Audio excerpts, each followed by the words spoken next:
Business durable, le magazine des entreprises qui prennent soin de la planète. Sidonie Watrigan sur BFM Business.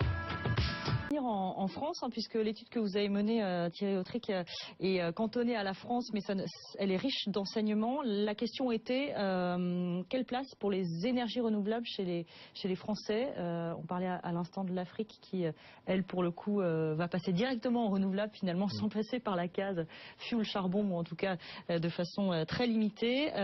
Quel regard, d'abord, est porté sur les énergies renouvelables par l'ensemble des Français aujourd'hui ? Alors, notre association Qualité ENR réalise un sondage effectivement depuis 6 ans auprès des Français. Ce qui est intéressant, c'est que dans un contexte de morosité économique générale et puis dans un contexte aussi où les énergies fossiles sont à un prix très très bas, les Français continuent à plébisciter les énergies renouvelables et souhaitent s'équiper en énergies renouvelables. Mais pas forcément tout de suite. Ce qu'on voit dans les résultats de l'enquête, c'est qu'il y a effectivement une intention. Après post-COP21, c'est vrai qu'on en a beaucoup parlé, le monde est pétri de bonnes intentions finalement, mais dès qu'il s'agit d'une part de faire des travaux de rénovation, et pourtant Dieu sait qu'on est aidé avec les crédits d'impôt, ou d'autre part de s'équiper en énergie renouvelable, là on a du mal à passer le pas. Alors comme vous le dites, il y a un effet COP21, puisqu'on a mesuré que 23% des Français se déclarent plus sensibles aux enjeux environnementaux suite à la COP21. C'est intéressant. Souhaitons que ça se maintienne comme ça et que ça ne s'essouffle pas. Et un jeune sur 3. Ça c'est le premier point. Le deuxième point, les Français s'équipent. Il y a aujourd'hui un Français sur 3 qui est équipé en énergie renouvelable, et sur les Français propriétaires, c'est 1 sur 2. De quel type, par exemple? Panneaux solaires? Ça va être des poêles bois, des inserts de cheminée, des pompes à chaleur, des panneaux solaires, toute la panoplie des ENR.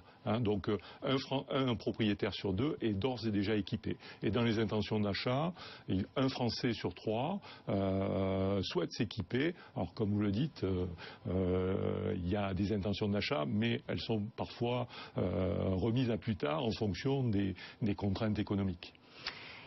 C'est aussi le signe peut-être que, et là je me retourne peut-être vers vous, Gilbert Modéroche, que tout ne se fera pas uniquement par les politiques, uniquement par les entreprises ou uniquement par la société civile. C'est-à-dire que tout le monde doit s'y mettre, sinon ça ne marchera pas.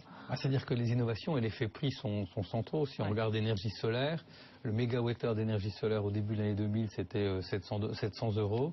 Aujourd'hui, il est à peu près à 100 €, c'est à peu près le même prix. Ça devient quasi rentable. Sans subvention que les autres. Les autres ont resté à une dimension à peu près la même. Là, on a une descente très importante du prix qui va certainement continuer. Et la France est dans une réalité mondiale. Au niveau mondial, la moitié des nouveaux kilowattheures additionnels, c'est-à-dire ceux qu'on ajoute à la consommation habituelle depuis 2 ans, sont solaires. On voit bien qu'il y a là une industrie qui vient de se créer, c'est pas la seule, mais qui va aller loin et sera évidemment une partie importante de la consommation. La Fondation Nicolas Hulot disait qu'en 2050, 25% de l'électricité mondiale serait solaire. On verra si cette courbe se vérifie effectivement. Un grand merci à vous deux d'avoir été avec nous aujourd'hui, Gilbert Modéroche. Thierry Autric, directeur général de Qualité ENR, qui a publié en fin de semaine un sondage sur les Français et la place qu'ils accordent notamment aux énergies renouvelables. Vous restez